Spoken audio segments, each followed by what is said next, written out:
অবশেষে আমাদের বহুল অপেক্ষিত ডাকসু নির্বাচন আসলো। এতদিন খুব উৎসবমুখর একটা অবস্থা ছিল। একটু খারাপ লাগছে কারণ উৎসবমুখর অবস্থাটা একটু শেষ হয়ে গেল, বাট আবার হ্যাপিও লাগছে যে নতুন নির্বাচিত সদস্যরা আসবে।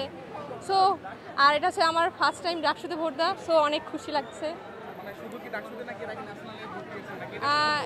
ন্যাশনালও এর আগে একবার দিয়েছিলাম, আর ডাকসুতে এটা প্রথম, তো অনেক হ্যাপি লাগছে। হ্যাঁ, অনেক সবার ভেতরে একটা উত্তেজনা, এক্সাইটমেন্ট কাজ করছে। যেমন আমিও নিজেও শাড়ি পরে আসছি, অনেকে মেহেদি দিচ্ছে, ওটা আমি দেখি নাই, বাট অনেক হ্যাপি।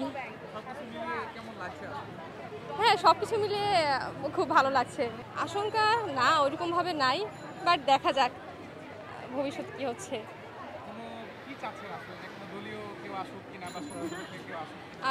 আমরা চাই হচ্ছে আমাদের ক্যাম্পাস আমাদের জন্য নিরাপদ থাকুক, আমাদের শিক্ষার্থীদের জন্য সেফ থাকুক।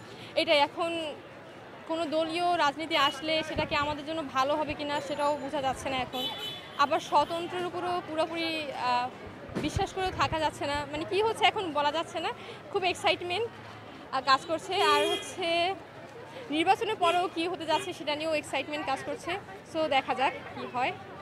যেমন হ্যাঁ, বিভিন্ন দলের প্রতি আমরাও একটু শঙ্কিত যে আমাদের নির্বাচিত সদস্যরা এসে আমাদের অধিকার নিয়ে কতটা ভাববে, তারা কি আবার লেজুর ভিত্তি রাজনীতিতে চলে যাবে কিনা। সো একটু টেনশনও কাজ করে। না, আমি রেডি হয়ে একটু লেট করে বের হইলাম, তো এখন ভোট দেবো, তারপর ঘুরবো।